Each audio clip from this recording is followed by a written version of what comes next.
हमारे एक बच्चे का जन्मदिन चल रहा। हरे कृष्ण प्रकाश। माता जी प्रवचन देंगी। बहुत दिन से हमारा इच्छा था। तो हम रमेश को बहुत धन्यवाद देते हैं कि उन्होंने बहुत अच्छे से कोऑर्डिनेट करे। और हम लोग चाह रहे थे कि माता जी लोग भी हमारा प्रवचन दें। तो आज हम लोग का बहुत भाग्य है कि आज निशा माता जी प्रवचन देंगी। हरि बोल। तो माता जी का बहुत सुंदर भक्ति है। माता जी सबकी माता जी है।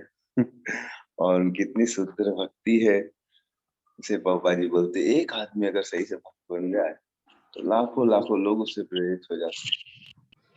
तो नवादा में तो पहले कोई भक्त नहीं थे ज्यादा, लेकिन ज्ञानपुर भक्त बने। उधर दिल्ली से हमारे भानु भक्त बना। और भानु नाम उसका, क्या इनिशिएटेड क्या नाम हो गया माता जी? ये ऐसे बलि स्वरूप नाम है, ऐसे पहले भानु। हाँ, तो बलि स्वरूप हो गया वो। फिर श्यामपुर भक्त हुए। तो ये बहुत सौभाग्यशाली माता है जो 3 बच्चे उनके भक्त बन जाए। एक बच्चा भक्त बनता है तो कितना बड़ा सौभाग्य होता है।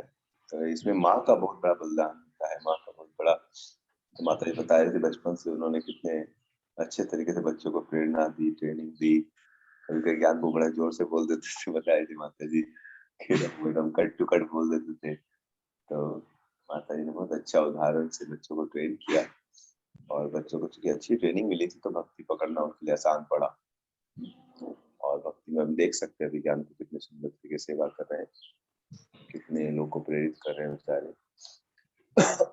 और बलि स्वरूप भी भगवान की भक्ति में प्रेरित होकर अभी पूर्ण रूप से भगवान को समर्पण करना चाह रहा है। तो इसमें माता जी का बहुत बड़ा सपोर्ट है। माता जी ने हमेशा प्रेरणा दिया बच्चों को। और उनकी जो तीव्र भक्ति है, और बहुत ही उन्होंने बहुत ही कभी कभी भगवान जैसे रुक्मणी जी भक्त बनना चाह रही थी तो उनका भाई तो उनके भाई रुक्मी ने बहुत बाधाएं डाली। कभी कभी कोई ना कोई इस परिवार में सदस्य कभी कभी हमें सपोर्ट नहीं करते हैं। माता के जीवन में बहुत उनको परिवार से विरोध सहना पड़ा। परिवार से कुछ सहना कम नहीं हुई। और इतनी सुंदर तरीके से भक्ति की रोज नियम अनुसार का अध्ययन किया। और उनके कारण इतनी सारी माताएं प्रेरित हुई। तो एक आदमी जब बहुत अच्छे से भक्ति करता है, कितने मैं देखता हूँ उन्होंने इतना सुंदर तरीके से अपने लोग को प्रेरित किया है। नवादा ने प्रेरित किया है। तो माता जी से प्रेरणा मिलती है। माता जी से प्रेरणा मिलती है। लता माता जी, दुलारी माता, बहुत सारी माताएं हैं। पूरा वहां पे जब जाता हूँ तो बहुत बड़ा माता जी हो गया। माता जी हमेशा भागवत में लीन रहती। पूरा उन्होंने भागवत 5 साल एक दिन भी नहीं छोड़ा। रोज भागवत पढ़ना, रोज चैतन्य चैतन्य पढ़ा उन्होंने, प्रोपल लीलामृत पढ़ा, चैतन्य पढ़ा उन्होंने, प्रोपल लीलामृत पढ़ा।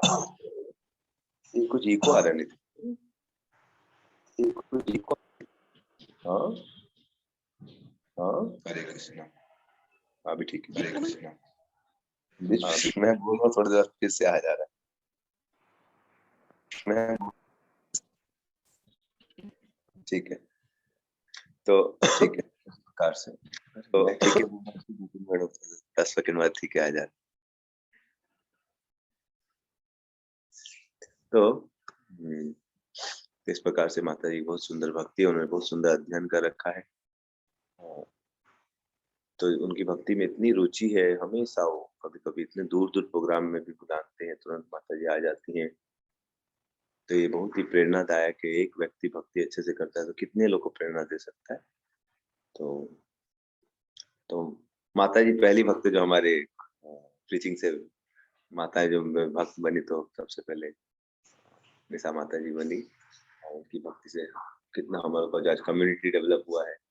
तो उसकी वन ऑफ द पिलर्स है माता जी। तो हम माता जी को बहुत बहुत धन्यवाद देना चाहेंगे कि वो अभी हफ्ते में कुछ दिन माता जी प्रवचन देंगी, तो उसका कोऑर्डिनेशन माता जी करेंगी। हरे कृष्णा।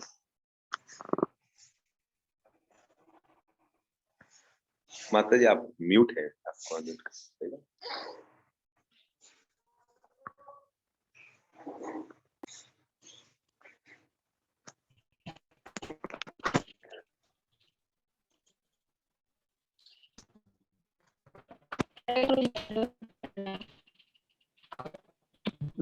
हरे कृष्ण।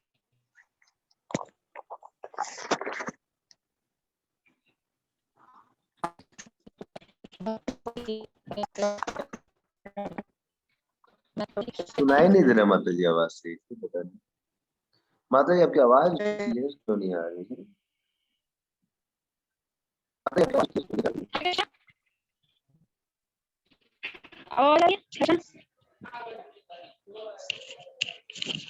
हरे कृष्णा। हाँ अभी आ रही है माता। हाँ, आ रही है।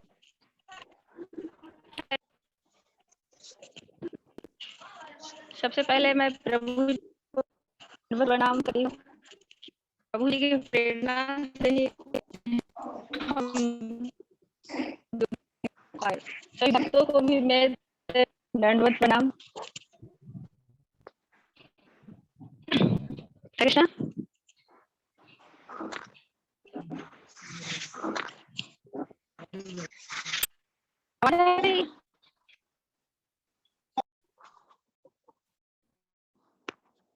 श्री राधा माधव भगवान की जय। गौर निताय की। जगन्नाथ जी बलदेव सुभद्रा महारानी की। नरसिंहदेव भगवान की। शक्ति वेदांत स्वामी प्रभुपाद की। थोड़ा सा सबसे पहले जय राधा माधव गा सकती हूँ प्रभु जी? क्या बोल रहे माता? यस गा सकते जय हैं, राधा माधव गा सकती हूँ? गा सकते यस माता जी। जी। राधा माधव कुंज बिहारी जय।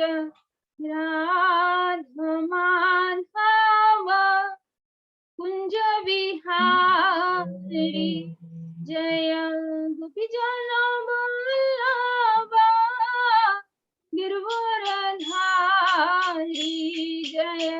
गोपी जन वल्लभा गिरवरधारी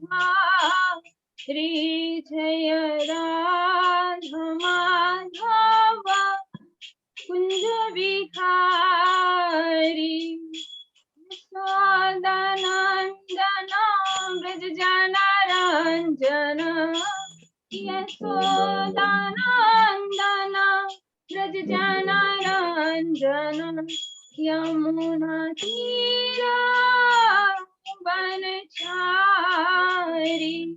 यमुना तीरा बनचारी जय। राधा माधव कुंज बिहारी जय।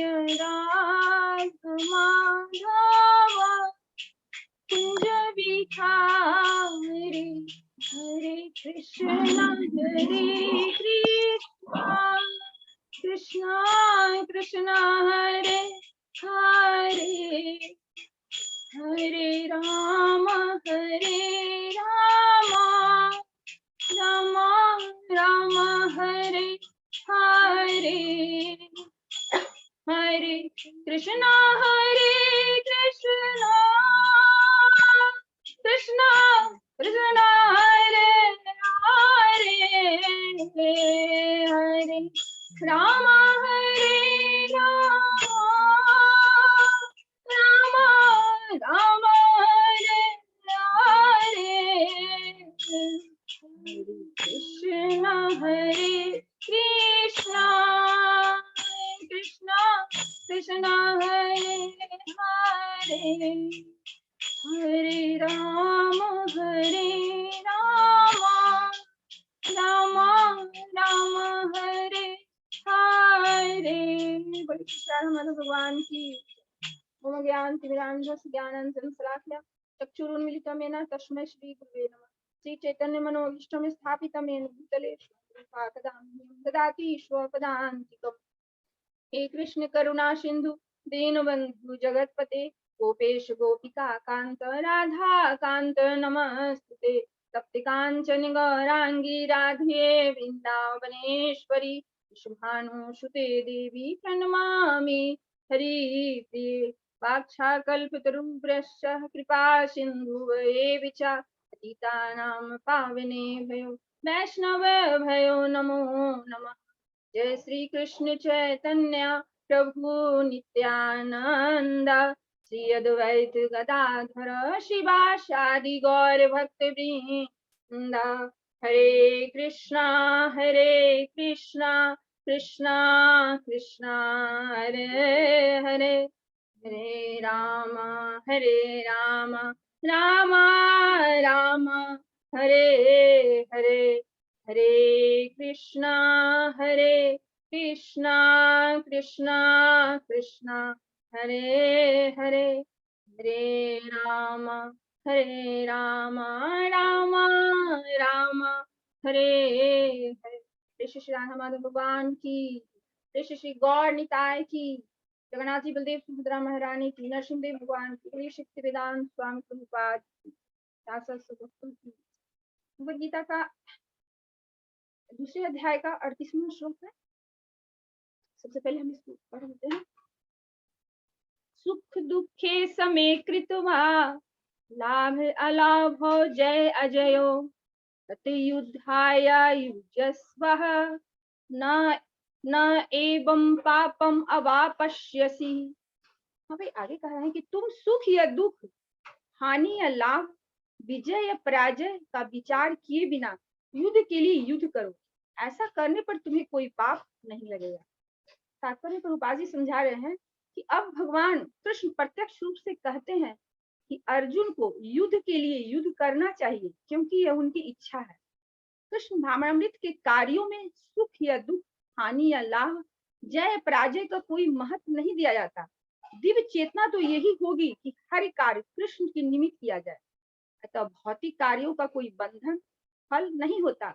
जो कोई सतोगुण या रजोगुण के अधीन होकर अपनी इंद्रिय तृप्ति के लिए कर्म करता है, उसे अच्छे या बुरे फल प्राप्त होते हैं। किंतु जो कृष्ण भावनामृत के कार्यों में अपने आप को समर्पित कर देता है, वह सामान्य कर्म करने वाले के समान किसी या कृतज्ञ या ऋणी नहीं होता। भागवत में के 11वें अध्याय 11वें चैप्टर के 5वें से लेकर 41वें श्लोक में कहा गया है, देवर्षि भूता तप्त निर्नाम पृथ्वीनाम न किंकरो नाय मृणी च राजन सर्वात्मना या शरणम गतो मुकुंदम परिहृत कर्तमः। जिसने अन्य समस्त कार्यों को त्याग कर मुकुंद श्री कृष्ण की शरण ग्रहण कर ली है, वह न तो किसी का ऋणी है और न किसी का कृतज्ञ। चाहे वे देवता, साधु, सामान्य जन अथवा परिजन, मानव जाति या उसके पितर ही क्यों न हो। इस श्लोक में कृष्ण ने अर्जुन को अप्रत्यक्ष रूप से किसी का संकेत किया है। इसकी व्याख्या अगले श्लोक में और भी स्पष्टता से की जाएगी।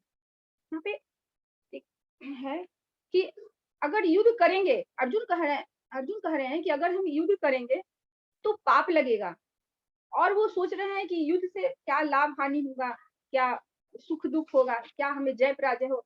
देखते हुए अर्जुन जो है सो युद्ध करना नहीं चाहते। तो भगवान यहाँ पे कहते हैं, भगवान जो है अर्जुन की मन स्थिति को देखते हुए भगवान कह रहे हैं कि भगवान यहाँ पर एक ऐसी मन स्थिति का वर्णन कर रहे हैं कि युद्ध करेगा। वो अर्जुन को बता रहे हैं, समझा रहे हैं कि अगर जो वो तुम युद्ध करोगे तो तुमको पाप नहीं लगेगा। क्यों? क्योंकि युद्ध में अगर जो तुम मारे जाओगे तो तुम्हें क्या हो जाएगी, स्वर्ग की प्राप्ति होगी। जैसा कि भगवत गीता में कहा गया है कि जिस तरह अगर जो कोई ब्राह्मण, जिस तरह अगर जो यज्ञ का जो उसको फल होता है, या यज्ञ करते हुए अगर जो उसकी मृत्यु होती है, जो फल उसको प्राप्त होता है, वही फल भगवान यहाँ पे कह रहे हैं अर्जुन को कि वही फल की प्राप्ति तुमको होगी। जब तुम युद्ध में अगर जो मारे भी जाओगे तो तुम्हें युद्ध में स्वर्ग की प्राप्ति होगी। और जो तुम जीतोगे तो क्या होगा, तुमको पूरा साम्राज्य, तुमको राज्य करने को तुमको मिलेगा। यहाँ पे कह रहे हैं कि भगवान युद्ध करने के लिए वो क्या कर रहे हैं, अर्जुन को प्रोत्साहित कर रहे हैं। भगवान अर्जुन को प्रोत्साहित कर रहे हैं कि तुम जो है युद्ध करो। लेकिन अर्जुन हमेशा द्वंद में है। अर्जुन कह रहे हैं फिर कृष्ण से कि मैं युद्ध में कैसे युद्ध करूं, कि जब मैं सामने देख रहा हूँ तो मेरे रिश्तेदार हैं, मेरे मित्र हैं, मेरे संबंधी हैं, मेरे बहुत सारे रिलेशन है, मेरे गुरु हैं, द्रोणाचार्य हैं, भीष्म पितामह हैं, तो मैं कैसे युद्ध करूं। इस तरह वो हमेशा मोहग्रस्त हो रहे हैं अपने कार्य से। तो कह रहे हैं कि खड़े हैं तो हमें युद्ध कैसे करें, अगर जो हम युद्ध करेंगे तो हमें क्या होगा, पाप लगेगा। हम लोग की मनस्थिति यही होती है, हमेशा हम अपने जीवन में हमेशा द्वंद में होते हैं कि हमें क्या करना चाहिए, नहीं करना चाहिए, और जो भक्ति का कार्य हो तो और ज़्यादा द्वंद होता है। तो इसीलिए यहाँ पे कहा गया कि जिस तरह अर्जुन यहाँ पे अपने आप को सब कुछ समर्पित करते हुए अर्जुन भगवान को वो अपना गुरु जो है सो अपना गुरु को पूरा समर्पित कर देते हैं कि आप ही निर्देशन कीजिए कि हमें हमको कैसे क्या करना चाहिए। तो यहाँ पे कह रहे हैं कि उसी तरह हमें भी अपने जीवन में क्या करना चाहिए कि हर द्वंद होता है अपने पूरे फैमिली में कि फैमिली को कैसे चलाया जाए, पुत्र कैसे होगा, बहू कैसी होगी, बेटी कैसी होगी, पूरा परिवार कैसे चलेगा, मेरे मित्र कैसे होंगे, संबंधी कैसे होंगे, हमेशा इस द्वंद में फंसे हुए रहते हैं। जब से जीवन का हमारा शुरुआत होता है, जब से हमको होश होता है कि हाँ, सबको पहचान रहे हैं, जान रहे हैं, तो मेरे मन में भी हमेशा कुछ न कुछ इसी तरह का द्वंद होता है। तो हमें हमेशा क्या करना हमें हमें हमें भी उसी तरह गुरु की शरण ग्रहण करनी चाहिए। यहाँ पे है कि जैसे कोई यहाँ पे एक उदाहरण दिया गया है कि जैसे कोई अगर जो किसी भक्त को अगर जो दीक्षा अगर जो मिलता है, तो उसको कहा जाता है कि आपको जो है सो प्रचार करना है। तो वो क्या करता है, वो इसी तरह रुदन करते हैं। जिस तरह अर्जुन है रुदन कर रहे हैं, उसी तरह हम लोग कलयुग के जो लोग हैं, हम लोग भी इसी तरह अगर जो दीक्षा प्राप्त होता है, दीक्षा मिलने के बाद हम लोग का कर्तव्य होता है कि भगवान के नाम का जितना से जितना ज़्यादा से ज़्यादा प्रचार करें। यही गुरु के लिए हमारा सबसे बड़ा सेवा होता है। तो जो गुरु के लिए सेवा हम कर सकते हैं, तो भगवान के नाम का प्रचार करें, खुद से अच्छे से भक्ति करने की कोशिश हमेशा करें, दूसरे को भक्ति में जोड़ने की कोशिश करें। तो हम लोग क्या करते हैं कि इसी तरह हम भी इसी तरह रुदन करते हैं कि कैसे हम ग्रंथ बाँटेंगे, कैसे हम विग्रह का सेवा कर पाएँगे, मुझको तो समय नहीं मिलता, मेरा तो परिवार ऐसे है, मेरी तो फैमिली ऐसे है, हमें रोकते हैं, हमें यह करते हैं, मेरा तबीयत ठीक नहीं है, मेरा स्वास्थ्य हमेशा खराब रहता है, हमें तो हमेशा लोग क्या बोलेंगे, क्या कहेंगे, इसी तरह के हम द्वंद में रहते हैं। और विग्रह सेवा कैसे करेंगे? प्रसादम कैसे हम बाँटेंगे? कहीं अगर जो गाँव अगर जो किसी तरह का कहीं भेज दिया जाता है, तो अगर जो घर से किसी जगह दूसरी जगह जाते हैं, तो किसी फैमिली के यहाँ, तो कैसे हम वहाँ माला करेंगे? तो लोग क्या सोचेंगे, क्या कहेंगे? कैसे हम वहाँ भगवत गीता देंगे? भगवत गीता बारे में क्या बोलेंगे? सब लोग हमको मतलब बोलेंगे कि तुम क्या कर रहे हो या नहीं कर रहे हो। खास कर स्त्री को तो बहुत ज़्यादा प्रॉब्लम होता है भक्ति करने में। तो यहाँ पे कह रहे हैं कि हम भी इसी तरह क्या करते हैं, रुदन करते रहते हैं कि मंदिर की सफाई हम नहीं करेंगे। मतलब और क्या होता है कि उसके बाद हम चिंता मेरे मन में भी सताते रहता है कि अगर जो हम ये करेंगे, तो फैमिली वाले और जो कहेंगे, तो हमको करना चाहिए या ना करना चाहिए, इससे हमको लाभ क्या होगा? क्योंकि कोई पूछेंगे कि जप करने से क्या लाभ होता है? या फिर कोई भगवान का सेवा करने से क्या लाभ होता है? ये चीज़ करने से क्या लाभ होता है? भगवत गीता पढ़ने से क्या लाभ होता है? इस तरह का जो होता है और अगर जो प्रश्न उठता है, हम क्या करते हैं कि इसी तरह का हम अर्जुन की तरह हम अपने जीवन में भी वो रुदन करते रहते हैं कि हमसे ये सब सारा कार्य नहीं होगा। यहाँ पे कह रहे हैं कि ऐसा कब होता है कि हमारे मन में लाभ, हानि, सुख, दुःख, जय, पराजय की मनोदशा ऐसे हमारे अंदर बनी रहती है, क्योंकि हमें जो है सो भगवान के उपदेश पे श्रद्धा नहीं होती और गुरु के कहे हुए वचन पे हम श्रद्धा नहीं होती है, तो हमारे मन में इसी तरह का द्वंद चलता रहता है कि हमसे ही नहीं होता। लेकिन कम से कम तो देखा जाए तो कम से कम हमको कोशिश करना चाहिए कि हाँ, हम ग्रंथ बाँट सकते हैं, प्रसादम बना सकते हैं, या मंदिर का सेवा कर सकते हैं, विग्रह का सेवा कर सकते हैं, अगर गुरु में आदेश दिया है तो मान लीजिए जाए कुछ जितना भी कर सके, कम से कम हमें कोशिश करना चाहिए, है कि नहीं? यहाँ पे कह रहे हैं कि जब विश्वास नहीं होता, किसी तरह का हम भी इसी तरह द्वंद में फँसे हैं। यहाँ पे कह रहे हैं, प्रभुपाद जी कह रहे हैं कि असली भगवत गीता इसी श्लोक से जो है सो प्रारंभ हुई है कि भगवत गीता कि अगर जो हम युद्ध करेंगे तो हमें सुख की प्राप्ति होगी, दुःख की प्राप्ति होगी, जय पराजय होगी, लाभ हानि होगा, क्या होगा, लोग क्या कहेंगे? इस तरह का क्या होता है कि हमेशा मन में द्वंद चलते रहता है। प्रभुपाद जी ने कहा है कि अर्जुन को सबसे बड़ी चिंता है कि अगर जो हम युद्ध करेंगे तो हमें क्या लगेगा? पाप लगेगा। तो एक एक हम छोटा-सा एक कथा जो है सो बताना चाहते हैं गोपी का कि गोपी जब नारद जी जब कृष्णा से जब मिले थे, तो कृष्णा हमेशा जो है सो गोपियों की चर्चा करते रहते हैं, कि गाँव की गोपियों की। तो हमेशा नारद जी बोले कि आप जो है सो गोपियों की चर्चा करते हैं कि गोपियाँ सबसे ज़्यादा जो है सो भगवान की, इसका क्या आखिर इसका प्रमाण क्या है? तो वो क्या करते हैं, नारद जी को बोलते हैं कि ठीक है, आप जाके मेरे 16,108 जो पटरानियाँ हैं, तो उनसे जाके आप कहिए कि मेरे जो है सो सर में दर्द है और अपने चरण की धूलि जो है, तो अगर जो हमको दे देंगे, अगर जो हमको मिलेगा तो क्या हो जाएगा, तो मेरे सर का दर्द ठीक हो जाएगा। तो नारद जी जब जाते हैं अपनी रानियों के पास, तो चरण की धूलि माँगते हैं, तो वो बोलती है कि अरे! हम चरण की धूलि कैसे दे दें? अगर जो चरण की धूलि देंगे तो हमको पाप लगेगा और हम अपने उनको कैसे हम अपनी चरण की धूलि दे सकते हैं? तो आके वो कृष्णा से वो बताते हैं, तो बोले कि ठीक है, आप जाके गाँव की ग्वालिन जो है, गोपियाँ जो है, हालाँकि वो पढ़ी लिखी नहीं है, लेकिन वो भगवान के प्रति इतना श्रद्धा है और इतना विश्वास है, इसलिए वो क्या करती हैं कि जब जैसे ही नारद जी जाते हैं, वो बताते हैं, बोलते हैं कि कहिए और क्या हाल है? सब कुछ। तो बोले कि हाँ, सब तो ठीक है, लेकिन बोले कि बताइए हमारे कृष्णा कैसे हैं? तो बोले कृष्णा के आपके कृष्णा के सर में दर्द हो रहा है और वो जो है तो आपके चरण की धूली जो है सो लेना चाहते हैं कि चरण की धूली अगर जो लगेगा, अगर हम लगाएँगे तो मेरे सर का दर्द ठीक हो जाएगा। क्योंकि गाँव की ग्वालिन जो है सो पूरा क्या करती, पूरा भर-भर के यमुना नदी में छलांग लगा-लगा के पूरे भर-भर के चरण की रज जो है सो वो नारद जी को वो देती हैं। और कहती हैं कि तो कहते हैं कि ठीक है, अगर जो आप चरण की रज अगर जो देंगे तो आप नरक में जाएँगे, आपको पाप लगेगा। तो बोलती है कि ऐसे हज़ारों बार हम नरक में जाने के लिए तैयार हैं, लेकिन हमारे कृष्ण जो है सो प्रसन्न होना चाहिए, उनको किसी तरह का कष्ट नहीं होना चाहिए। उनके सर का दर्द अगर जो ठीक हो, अगर जो हम नरक भी जाएँ, तो क्या है हमें मंज़ूर। यहाँ पे ये कह रहे हैं कि अगर जो हमें गुरु पे और जो कृष्ण भगवान पे अगर जो श्रद्धा होती है, तो हमारे मन का द्वंद जो है सो क्या होता है, कमता है। यहाँ पे आगे कह रहे हैं कि इसी तरह बच्चों को भी हमें शिक्षा देना चाहिए कि कैसे जो है सो भगवत गीता को पढ़ने के लिए प्रोत्साहन देना चाहिए, उसे जप करने के लिए प्रोत्साहन देना चाहिए। यानी उसको अपनी कस्टडी में न रखते हुए उसे भगवान के हाथ में उसको सौंपने की बच्चों को कोशिश करना चाहिए। ऐसा नहीं कि हम उसको सँभाल पाएँगे, कर पाएँगे। उसको चाहे हम पढ़ी-लिखी हो, चाहे चाहे गाँव की कोई भी माताजी हो, तो उनका कर्तव्य है कि बच्चों को बचपन से ही कम से कम जपा करने के लिए और भगवत गीता अगर जो वो नहीं पढ़ सकता है तो उसको सुनाने के लिए, पढ़ता है तो उसको पढ़ने के लिए उसको प्रोत्साहन देना चाहिए। यहाँ पे कह रहे हैं कि कलयुग में कलयुग में जो है अत्यंत जो है सो मंद बुद्धि के लोग होंगे और कलयुग में बद्ध जीव जो है सो जब भक्त बनेंगे तो इसी तरह का वो क्या करेंगे, वो रुदन करेंगे।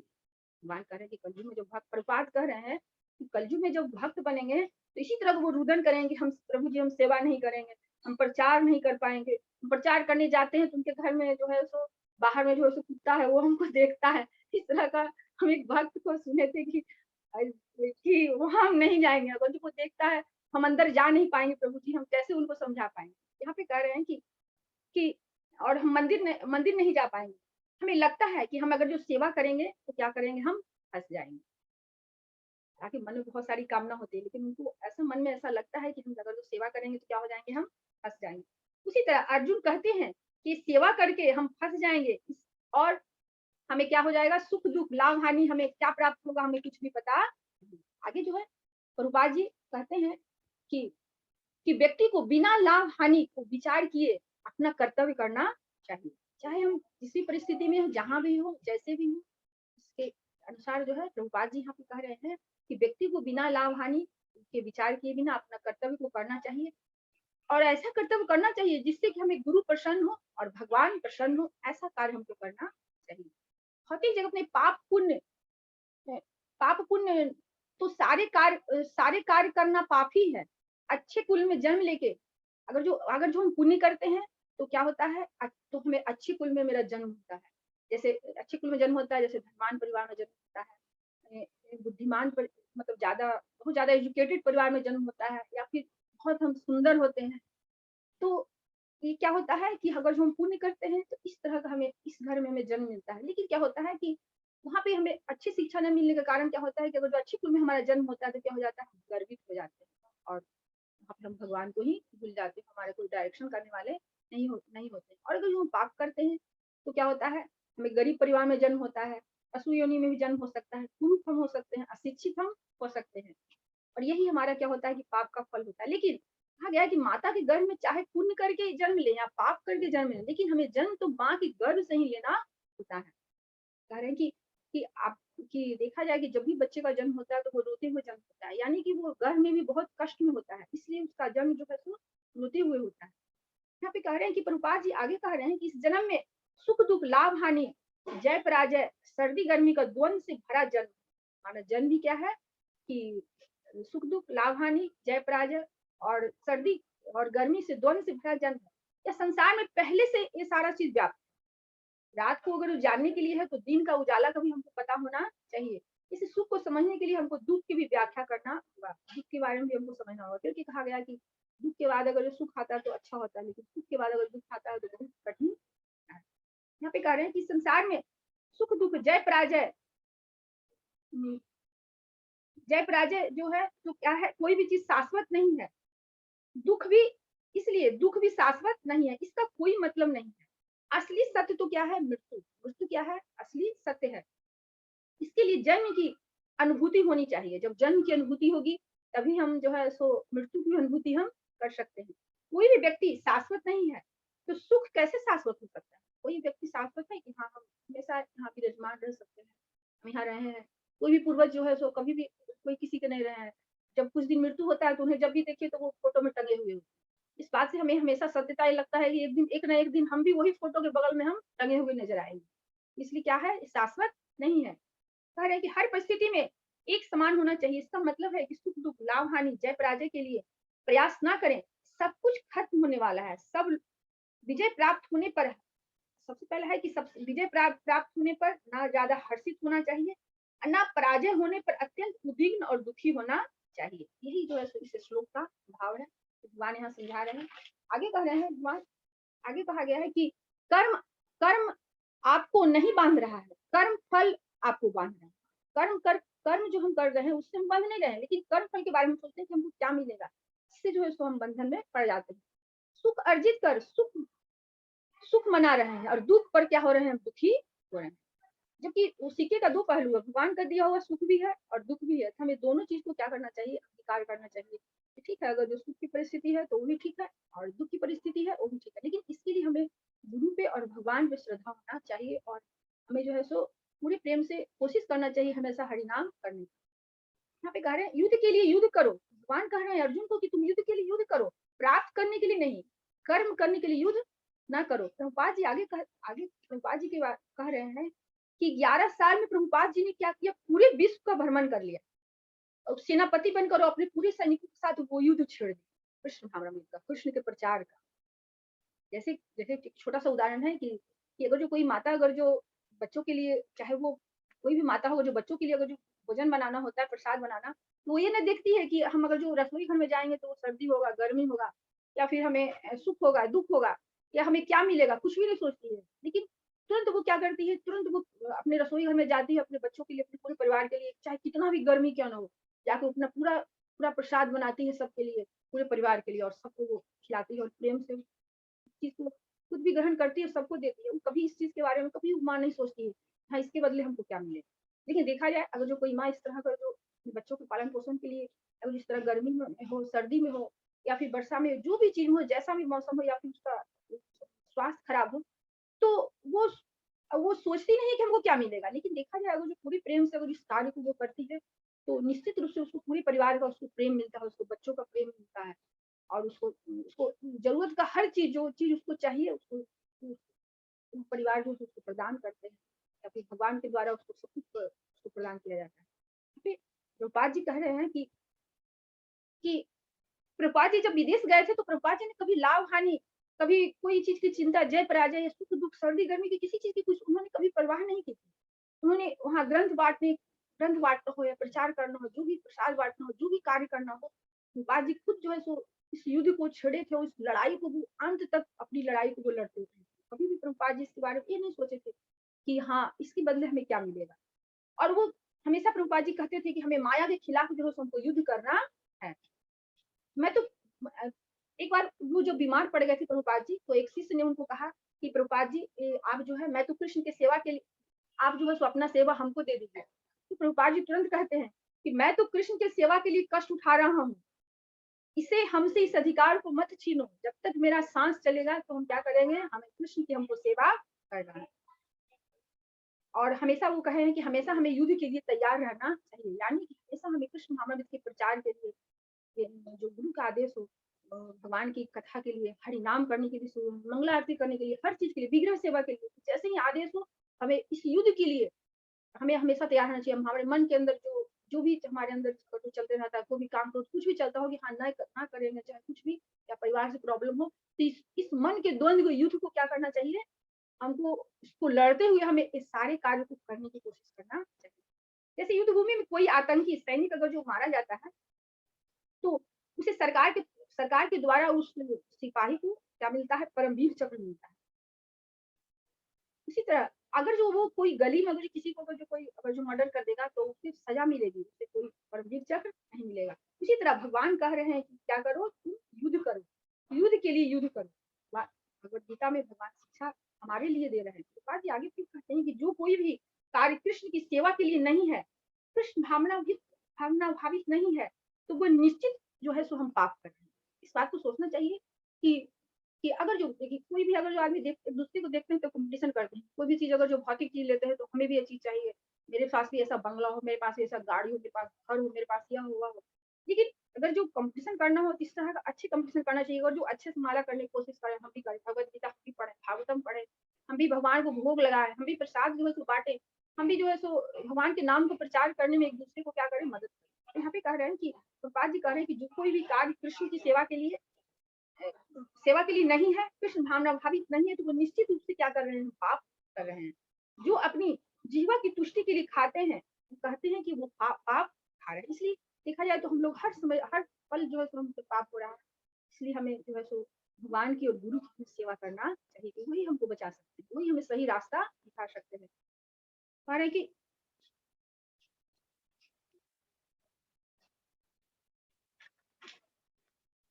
समय काल परिस्थिति के अनुसार वह अर्जुन को प्रलोभन दे रहे हैं कि तुम युद्ध क्या करो, तुम जल्दी से जल्दी क्या करो, युद्ध प्रारंभ करो। और वो कह रहे हैं कि तुम युद्ध करो, अगर जो मरोगे तो तुम स्वर्ग जाओगे, अगर जो जीतोगे तो साम्राज्य का सुख तुम्हें प्राप्त होगा। और वो देखा जाए तो वो कह रहे हैं कि कृष्ण के लिए, प्रसन्नता के लिए जो है तुम इस कार्य को करो। जैसे जैसे कोई बच्चे को अगर जो कोई कड़वी दवाई अगर जो दी जाती है तो हम लोग प्रलोभन देते हैं कि चलो तुमको हम चॉकलेट देंगे, तुमको हम गुड़ देंगे या चीनी देंगे या मिठाई देंगे, इस तरह का हमको प्रलोभन देते हैं। उसी तरह भगवान यहाँ पर प्रलोभन अर्जुन को दे रहे हैं कि तुम जल्दी से जल्दी क्या करो, युद्ध को स्टार्ट करो, तुम अपने मन के द्वंद से निकलो। अगर जो तुम जीतोगे तो तुम जो है तुमको राज्य मिलेगा, और जो तुम युद्ध भूमि में शहीद भी हो जाओगे तो तुम्हें क्या मिलेगा, तुम्हें स्वर्ग की प्राप्ति होगी। गुरु का इसी तरह गुरु का कर्तव्य है हमारे जीवन में, गुरु का सबसे मुख्य कर्तव्य है हमारे जीवन का कि वह शिष्य की परिस्थिति के अनुसार जो है वो जो है सो वो किसी कार्य को करने की वो सलाह देते हैं। क्योंकि देखा जाए कि अगर जो कोई भक्त अगर जो गुरु के पास आते हैं तो उनके मन में बहुत सारी इच्छा होती है कि हमें हमें जो नाम चाहिए, हमें जो है सो अच्छा विद्या चाहिए, हमें ऐसा एजुकेशन चाहिए, बहुत सारी चीज उसके, हमें प्रसिद्धि चाहिए, बहुत सारा चीज उसके मन में चलते रहता है। तो गुरु हमेशा तुरंत उनको सलाह देते हैं कि तुम भक्ति करो, तो तुम भगवान की भक्ति करोगे तो भगवान छह स्वर्ग के मालिक है, सारा चीज तुमको प्राप्त हो जाएगा। इस तरह वो तरह से प्रलोभन उनको मिलता है, और वो भक्त होते हैं वो धीरे धीरे क्या करने लगते हैं, भगवान का नाम लेने लगते हैं, भगवत गीता पढ़ने लगते हैं। धीरे धीरे क्या होने लगता है कि उनके अंदर का जो धीरे धीरे, क्योंकि वो गुरु जानते हैं कैसे जो है सो इसके मन के द्वंद को, या फिर इसके अंदर जो इस तरह का जो चल रहा है कि हमको ये सारा चीज चाहिए, तो वो कहते हैं कि तुम भक्ति करो, भगवान की सेवा करो, जिससे कोई भी इच्छा हो भगवान की सेवा में लगे रहो। तुम्हारे अंदर अगर जो कोई भी इच्छा हो तो गुरु कहते हैं कि तुम भगवान की सेवा में लगे रहो। पर कह रहे किसी भी तरह का अनर्थ हो, हमारे भीतर का स्वार्थ हो, लेकिन भक्ति नहीं हमको छोड़ना चाहिए, क्योंकि इसी के द्वारा यही यही दवा है, इसी के द्वारा जो है हमारी अनर्थ निवृत्ति, हमारी जो है सो स्वार्थ, हमारा जो स्वार्थीपन है, हमारा जो ईर्ष्या है, इसी से कम हो सकता है। भगवान की सेवा कभी भी हमें किसी परिस्थिति में नहीं छोड़ना चाहिए। भगवान ने हार के बारे में कभी भी अर्जुन को नहीं बताया है कि तुम हार जाओगे। भगवान हमेशा कह रहे हैं कि तुम जीतोगे तो तुमको सम्राट मिलेगा, और जो तुम युद्ध में शहीद भी हो जाओगे तो क्या मिलेगा, तुमको स्वर्ग की प्राप्ति हो जाएगी। किसी न किसी उपाय से भक्ति में लगे रहना चाहिए। भगवान के धाम के लिए हमें सुख दुख से परे होना चाहिए। स्वर्ग में जाना भी क्या है, पाप है, क्योंकि स्वर्ग में अगर हम जाएंगे तो हमें भगवान की सेवा करने का हमको मौका नहीं मिलेगा। हमें वैकुंठ में जाने के लिए जो है सबसे ऊपर कार्य करना चाहिए, और ऐसा कार्य करना चाहिए कि जिससे हमें गुरु और भगवान हमसे प्रसन्न। सेवा से हमेशा मेरे मन में चलता है कि सेवा से, सबके मन में चलता है कि सेवा से क्या फायदा होगा। है कि अगर जो हम भगवान को भोग लगाते हैं, अगर जो भगवान की प्रसन्नता के लिए लगाते हैं, तो उससे पहले सबसे ज्यादा फायदा मुझको, सबसे ज्यादा फायदा जो भगवान को भोग लगाता है, सबसे पहले ज्यादा फायदा उनको होता है। फायदा क्यों नहीं होता है?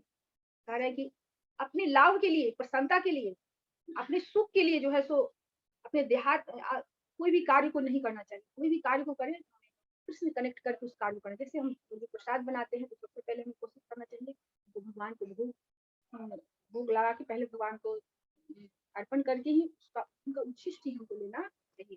कारण कि ध्यात्म बुद्धि का लक्षण है कि हम सेवा को टालते रहते हैं। हमें भगवान से प्रेम समर्पण नहीं है। प्रभुपाद ने अपनी प्रसन्नता के लिए नहीं विदेश गए थे, किनकी प्रसन्नता के लिए? कि नहीं, भगवान की प्रसन्नता के लिए और गुरु की प्रसन्नता के लिए उन्होंने विदेश गए और वहाँ उन्होंने अपने सुख-दुःख का, अपने आप, अपना चिंता, अपने स्वार्थ का सारा चीज़ वो समर्पण कर दिए कृष्ण के ऊपर। और वो पूरी भगवान वैसे हिप्पी वैसे लोगों को के यहाँ जाके वो भगवत नाम का प्रचार किया। सोचिए कि हम लोग जो है तो यहाँ पे बहुत सारे सुख सुविधा रहने के बावजूद भी भगवान के लिए कुछ भी और गुरु के लिए हम कुछ भी नहीं कर पाते, जबकि असली लक्ष्य है हमारे जीवन का कि कैसे कौन सा ऐसा कार्य करें अपने जीवन में धीरे धीरे सुधार लाए, जिससे हमारे गुरु प्रसन्न हो और भगवान प्रसन्न हो। और हमारे जीवन का यही लक्ष्य होना चाहिए। और इस अगर यही लक्ष्य होगा, हमें कोई भी सुख दुख, लाभ हानि और जय पराजय किसी भी तरह का कोई भी विषम परिस्थिति से हमें कोई भी घबराने की जरूरत नहीं। बस हमारा लक्ष्य क्लियर होगा कि हाँ, हमें बस भगवान की प्राप्ति करना है। गुरु प्रसन्न। हरे कृष्ण। प्रकृति।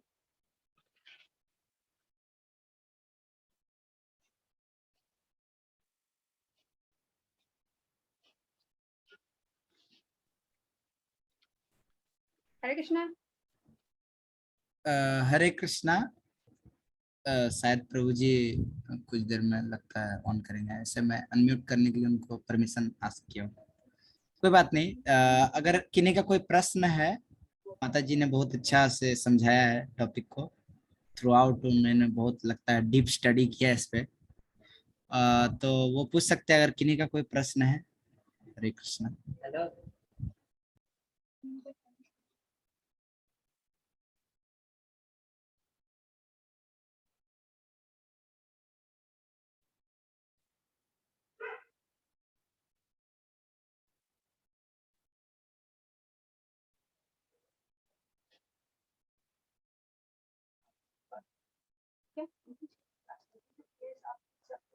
नहीं नहीं, अगला कोई प्रश्न तो नहीं। और हमें बहुत सारी बहुत सारी त्रुटियां भी हुई है, इसलिए सब भक्त से मेरा अनुरोध है कि कृपया इसको इग्नोर करने का कोशिश करें ताकि हम आगे और प्रयास करें।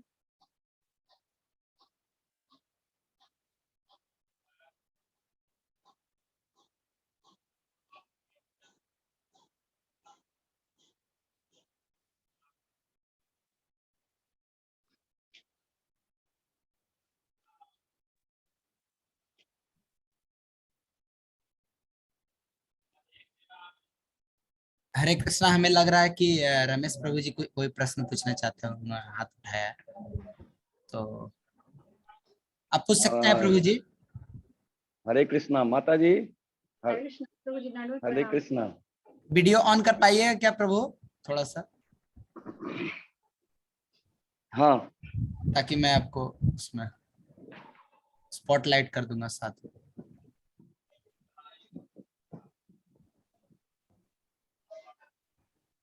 इसमें मेरा एक प्रश्न है जो हम इसमें लिखा हुआ है, जो हम अपने पितरों के ऋणी हैं, वो कैसे, उसके बारे में भगवान कृष्ण क्या बोल रहे हैं? जी, जैसा कि भगवत गीता में एक बार पढ़े हैं और लेक्चर में सुने हैं कि जब कोई कोई अगर जो भगवान की अगर जो भक्ति करता है, जैसे 16 माला का जप करता हो, भगवान की कथा को सुनता हो, अगर जो भगवान के नाम का कीर्तन करता हो और प्रचार करता हो और भगवान को भोग लगा हुआ ही खाता हो और विग्रह का सेवा करता हो, तो उसे पितृ ऋण से जो है सो, क्योंकि वो सारा कार्य जो है सो जो कर रहा है, तो पितृ को जो है सो ऐसे ही उनको सारा जो है सो पुण्य की प्राप्ति हो रहा है। इसलिए उसको मतलब अलग से उसको पितृ तर्पण करने की जरूरत नहीं। धन्यवाद, बहुत अच्छा से आपने समझाया माता जी।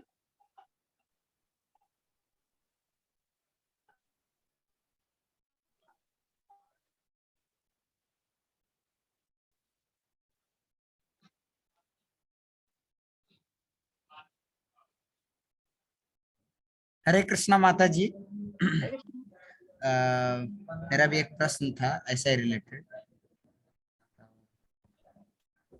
मैं आपको शेयर करता हूँ स्क्रीन।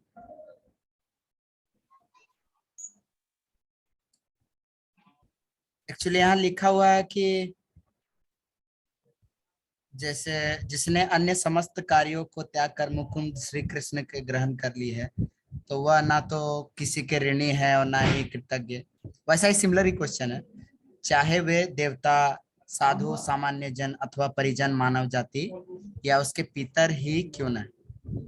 तब मेरा प्रश्न ये है इसमें से कि तब तो हम लोग मतलब भक्ति में आए हैं ये चीज सोच के कि अब तो मतलब माँ बाप रहे, फोन उन करने की जरूरत नहीं है, सबसे नाता उता तोड़ो, अब भक्ति करो आराम से अपना, और कोई चीज से मतलब नहीं रखना, अपना आराम से ब्रह्मचारी बनो, सब जिम्मेदारी छोड़ो, कोई सब इग्नोर करो, और अपना मतलब फुल फोकस भक्ति और मटेरियल लाइफ, जैसे जॉब लाइफ है, किसी का हो सकता है कंपनी में लग गया,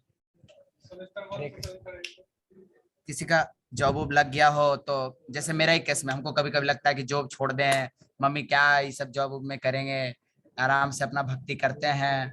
ऑलमोस्ट हम मतलब हमको तो समझ आ ही गया कि material world is a place of misery, और जो भी करेंगे हम बॉन्डेज में बंधते जाएंगे। तो अब हमको भी तुमसे रिश्ता नाता नहीं रखना है कि तुम भी मेरा बंधन का कारण बनेगी, हम तुमसे ज्यादा मोह ग्रस्त हो जाएंगे, हम भी भगवान धाम नहीं जा पाएंगे, मेरा भी हमको बीच बीच में घर जाना पड़ेगा आसक्ति में और बनते जाएंगे, फिर ज्यादा अटैचमेंट रखेंगे तो शादी करने का मन करेगा, और फिर और बहुत ज्यादा मतलब और ज्यादा बनते जाएंगे, फिर और मटेरियल लाइफ को जितना उसमें घुसेंगे तो एकदम फंसते चल जाएंगे।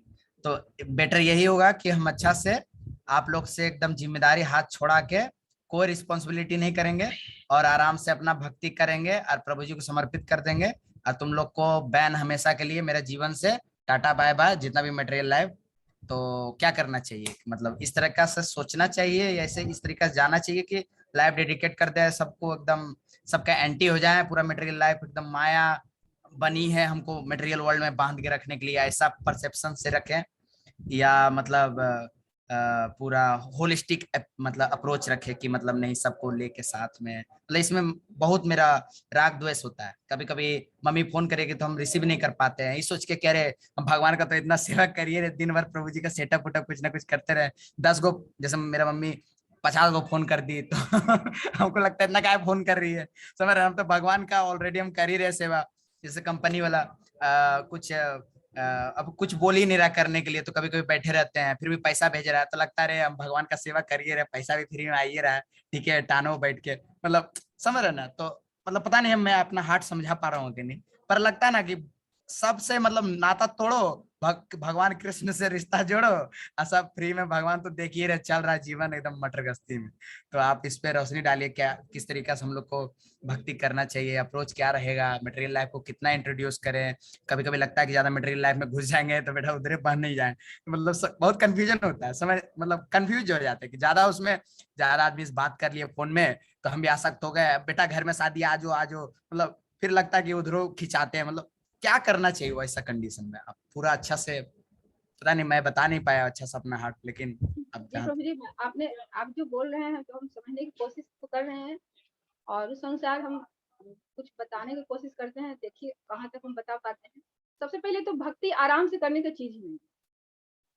दूसरा कि हम जिम्मेदारी से भाग के हम भक्ति कर ही नहीं सकते, क्योंकि अगर जो कोई ब्रह्मचारी ज्वाइन भी करते हैं उनको सबसे पहले जो है अगर जो छोटे भाई बहन हो, उनकी माता हो, उनके पिता हो, तो उनका सारा जिम्मेवारी को निभाने के बाद ही वो ब्रह्मचारी ज्वाइन कर सकते हैं कि नहीं। तो देखा जाए तो आपको ऐसा कि हमको जब तक हम एक जिम्मेवार इंसान नहीं होंगे, जब तक हमें अपने परिवार से प्रेम नहीं होगा, तब तक हम कृष्ण से प्रेम नहीं कर सकते। जिम्मेदारी से भाग के हम कृष्णा से प्रेम नहीं कर सकते। इससे तो क्या होगा, हमेशा मन भटकाव की स्थिति में रहेगा, क्या करें नहीं करें। इसलिए कि अब हम माँ को फोन नहीं उठाएंगे, पिता को फोन नहीं उठाएंगे, तो ऐसा कोई बात नहीं है। दोनों माता पिता में कोई दोनों में से कोई एक जरूर होंगे क्योंकि हमें भक्ति में हमारा सहायता प्रदान करें। तो जो अगर सहायता प्रदान करेंगे बिना हम उनके आशीर्वाद के, बिना हम उनसे बात किए हुए या फिर बिना उनको संतुष्ट किए हुए हम भगवान की भक्ति अच्छे से नहीं कर पा सकते। क्योंकि पहले हमको भी ऐसा लगता था कि हाँ ऐसे बात नहीं करते हैं, ये नहीं करते हैं, वो नहीं करते हैं, तो जिम्मेदारी से भाग के हम भगवान की भक्ति नहीं कर सकते हैं। हम सब कुछ को अभी भक्ति में नए नए हैं, हमको सब कुछ को बैलेंस बना के चलना होगा। जैसे जब माँ का फोन आए तो हमको उनके बारे में पूछना होगा कि आखिर क्या बात है, आप फोन कर रही है, आपका तबीयत कैसा है, आप कैसी हैं, हमको भी मिलने का आपका इच्छा कर रहा है, ऐसा हो कि आप भी आप हमसे मिलने के लिए यहाँ चले आए, तो फिर हमको टाइम मिलेगा तो हम मिलने घर जाएँगे। घर मिलने यह सोच के जाएँगे, मान लीजिए शादी में भी जाएँगे, तो यह सोच के जाएँगे कि वहाँ हम जो बाकी जो बद्ध जीव, बाकी लोग जो बस इस तरह का जो अपना उत्सव मना रहे हैं और खुश हो रहे हैं, तो फिर उनको बचाव कौन करेगा? तो उनको कुछ भक्ति में कुछ जोड़ने के तरीके से हम जा सकते हैं। इसलिए जब प्रभु जी के पास हैं, हम जो ट्रेनिंग ले रहे हैं, तो मेरा भी कर्तव्य बनता है कि अपने फैमिली को जो है सो भक्ति में जोड़ने की कोशिश करें और इसलिए जाएँ। ऐसे लालू जी का लेक्चर में जो सुना जाए तो हमेशा वो कहते हैं कि आप जो है सो बाहर से एकदम आसक्त दिखें, पूरे फैमिली के साथ, अपनी माँ के साथ, पिता के साथ, जो भी हो। और लेकिन अंदर से क्या हो कि आसक्त किसके प्रति हो? कृष्ण के प्रति हो और गुरु के वचन के प्रति हमारी आसक्ति है। तो हमको तो दोनों चीज़ को बैलेंस बनाते हैं। हम किसी चीज़ को भाग के छोड़ के हम भक्ति नहीं कर सकते हैं। दोनों चीज़ को हमको निभाना होगा और आसक्त नहीं रहना होगा। बाहर से दिखना चाहिए कि हाँ, हम आसक्त हैं, पूरे फैमिली को हम अच्छे से कर रहे हैं, कुछ कर रहे हैं, माँ भी मेरी संतुष्ट है। जो भी कोई भी एक है जो कि हमारी भक्ति में सहायता करेंगे, उनका हमको पूरा सहयोग करना चाहिए, ताकि उनको ऐसा ना लगे कि हाँ, इस कार्य को हम नहीं कर पा रहे हैं। इसलिए जब तक नौकरी के अनुसार भी जो ज़रूरत का जो भी वो करने का उस चीज़ को करना चाहिए और साथ-साथ भक्ति भी करना चाहिए। धीरे-धीरे उसको करना चाहिए और फैमिली में जब भी जाएँ तो कोशिश करें कि कैसे हम किसी को भक्त बनाएँ, कैसे खुद से प्रसाद बनाएँ, कैसे माँ को जो है सो अच्छे से भक्ति करने के लिए माँ का सहयोग करें। जिससे क्या हो कि धीरे-धीरे वो संतुष्ट होगी, आगे भी धीरे-धीरे भक्ति में मेरा भी मदद करेगी और पूरे परिवार का भी मदद। थैंक यू माता जी, बहुत अच्छा समझे। ये पॉइंट बहुत अच्छा लगा कि एक्चुअली सबका ब्लेसिंग लेते हुए हम लोग को भक्ति करना चाहिए। ऐसा नहीं कि मतलब थ्रोट कटर भक्ति नहीं करना चाहिए कि मतलब अपना ही फायदा बाकी का गला काटो, अपना भगवान धाम जाओ। नहीं, तो हाँ, बाहर से आसक्त दिखना चाहिए कि हाँ, पूरी फैमिली में आ सकते हैं। हाँ, हम सबके लिए कुछ तो गिफ्ट लाएँ जैसे कि कुछ भगवान का फ़ोटो है, फिर कुछ ऐसा चीज़ हो कि सबको गिफ्ट दें कि सबको आकर्षक भी लगे और साथ-साथ भगवान का कृपा भी मिले। थैंक यू माता जी। प्रभु जी भी शायद कुछ बोलना चाहेंगे।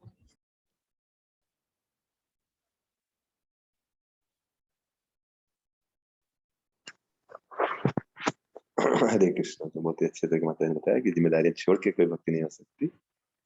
तो भाई सही बात है कि अगर हमको भगवान से प्रेम करना है तो हमको सबसे प्रेम करना पड़ेगा। एक्चुअली हम अच्छे जब करें तो हमारा भगवान से अपने आप प्रेम उदित होने लगता है और सबसे प्रेम करते, सबको प्रचार करना चाहता है आदमी, तो माँ बाप को प्रचार करेगा ही। और जिम्मेदारियां छोड़नी, भक्ति ये मतलब ये नहीं जिम्मेदारियां छोड़नी है, भक्ति मतलब जिम्मेदारियां बढ़ानी। तो भक्ति मतलब और लोगों की जिम्मेदारी नहीं है। तो ऐसा नहीं कि कोई, तो एक बार एक व्यक्ति थे तो वो मंदिर में गए, बोले मैं संन्यास लेना चाहता हूँ। तो गुरु जी ने बोला आप संन्यास क्यों लेना चाहते हो? तो बोले कि मेरी पत्नी मर गई फिर भी मेरी आंखों से आंसू नहीं आए, इसलिए मेरा हृदय मतलब अनासक्त है, इसलिए मैं संन्यास लेना चाहता हूँ। तो गुरु जी ने बोला जाइए आप फिर से शादी कीजिए और अगली बार पत्नी मरेगी उसे अच्छे से प्रेम कीजिएगा, और अगर जब मरेगी तो आंसू आएगा तो रोएंगे, अब फिर आप तब आप इस आगे ज्वाइन कर सकते। क्योंकि वो बोले क्यों, ऐसा क्यों बोल रहे हैं, संन्यास के लिए तो अनासक्त होना पड़ता। बोले नहीं, संन्यास के लिए भगवान से प्रेम होना चाहिए। तो आप अपनी पत्नी के लिए नहीं रो पाए तो भगवान के लिए कैसे तो जो भी है, तो ये कोई हम लोग के जीवन में अनासक्ति मतलब यह नहीं, हम लोग जो भगवान की सेवा करना चाहते इसका ये मतलब नहीं है कि हम बाकी से नफरत करते, प्रेम नहीं करते। हम भगवान की सेवा करना चाहते हैं क्योंकि उससे ही सबसे सबसे बढ़िया सेवा हो।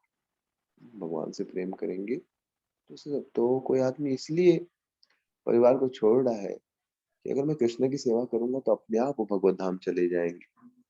तो इस इच्छा से अगर वो माँ बाप से नहीं भी बात कर रहा है, अगर जेन्युइनली वो चाह रहा है कि नहीं इससे मैं भगवान की सेवा कर रहा हूँ, सचमुच उसको टाइम नहीं मिल रही भगवान की सेवा करके और सचमुच उसका समय नहीं है, तो फिर भगवान उसके कर्तव्यों का पूरा कर दे। गोपी लोग घर कार्य छोड़ के भगवान की सेवा के लिए चली गई, तो भगवान बोलते विभर भी हम, मैं उनका जो कर्तव्य मैं पूरा कर दूंगा। बहुत सारे आचार्य भगवान के भाव में लीन हो गए सेवा में, तो भगवान उनके परिवार का पालन कर देते हैं। जैसे कोई देश की रक्षा करने के लिए चला जाता है, लड़ने के लिए कारगिल बॉर्डर पे या चाइना बॉर्डर पे, तो परिवार की सेवा नहीं तो देश के जो मंत्री विभाग है वो उसके घर वालों को खाना पीना सब उससे भी ज्यादा बढ़िया से देखने का प्रयास करते हैं, क्योंकि वो बहुत ही महत्वपूर्ण सेवा कर रहा है। वैसे अगर कोई सचमुच में भगवान की प्रसन्नता के लिए, जैसे मैं पूना में था तो मैं प्रचार कार्य में इतना लीन हो गया था, कॉलेज प्रचार सब में, कि घर जाने का समय ही नहीं मिलता था। और तो फिर मेरे घर की जो भी जरूरतें होंगी वो भगवान कहीं ना कहीं माध्यम से पूरी कर देंगे। और लेकिन ये नहीं कि हमें अच्छा नहीं लगता इसलिए हम नहीं करना चाह रहे। तो हमें ये होना चाहिए भगवान से प्रेम होगा तो भगवान की जो सेवा करनी पड़ेगी। क्या करें, गोपियों को भगवान ने बुलाया तो उनको जाना पड़ा। घर का कर्तव्य ऐसा नहीं कि नहीं करना चाहते, लेकिन भगवान के लिए प्रेम था तो भगवान के प्रेम के लिए वो लोग अपने कर्तव्य को छोड़ दिए। या यज्ञ पत्नियां थी, पत्नी मना कर रहे थे कि नहीं आप लोग मत जाओ, बोले कि भगवान भूखे हम कैसे सह सकते। तो जब हम भगवान की भक्ति में आगे बढ़ने लगे भगवान बहुत खुश होंगे। चैतन्य महाप्रभु चाहते हैं कि सब लोग भक्ति में जुड़े, और दूसरों को जोड़ने के चक्कर में हम कुछ अपने कर्तव्य को जॉब भूल जाते हैं। या हम, हाँ, ऐसा नहीं कि हम जॉब नहीं कर सकते, लेकिन चैतन्य महाप्रभु का इच्छा है कि लोग को भक्ति मिले। इस इच्छा से अगर हम लोग सचमुच में लीन हो जाते हैं और अपने कर्तव्य को नहीं भी कर पाए, तब उसको सजा नहीं मिलती है। जैसे श्लोक था भूताप्त निर्णाम, कि आदमी के जो ऋण होते हैं अगर वो भक्ति में जेन्युइनली लीन है भगवान की प्रसन्नता के लिए, वो उस सेवा में इतना व्यस्त हो गया कि उसको समय ही नहीं मिला अपने पिता का सेवा करने का, अपने परिवार की सेवा करने का, अपने समाज की सेवा करने का। तो भगवान बोलते कोई बात नहीं, मेरी सेवा कर रहा है, उसको कोई दिक्कत नहीं, मैं सब कुछ देख लूंगा। तो अगर जेन्युइनली हम कर रहे हैं तो कोई दिक्कत नहीं, लेकिन हम बस हमको अच्छा नहीं लगता है, क्या है सब बेकार झंझट, वो उतनी अच्छी नहीं है। लेकिन हम जेन्युइनली भगवान का इच्छा है कि हम उनकी सेवा करें, तो हमें देखना पड़ेगा किस भाव से हमारा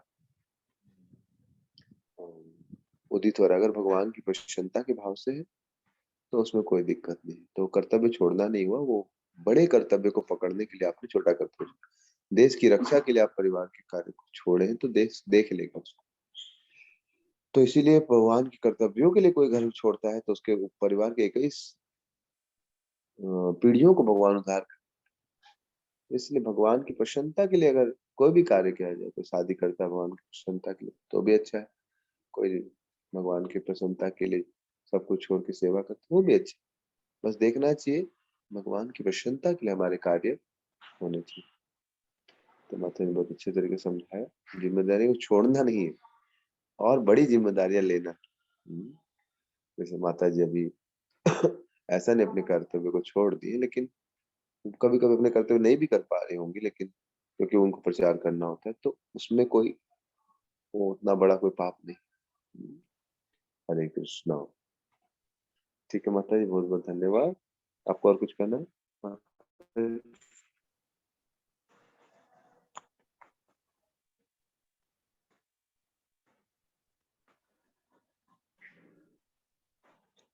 ठीक है, हरे कृष्णा। रमेश को कुछ कहना चाहते हैं?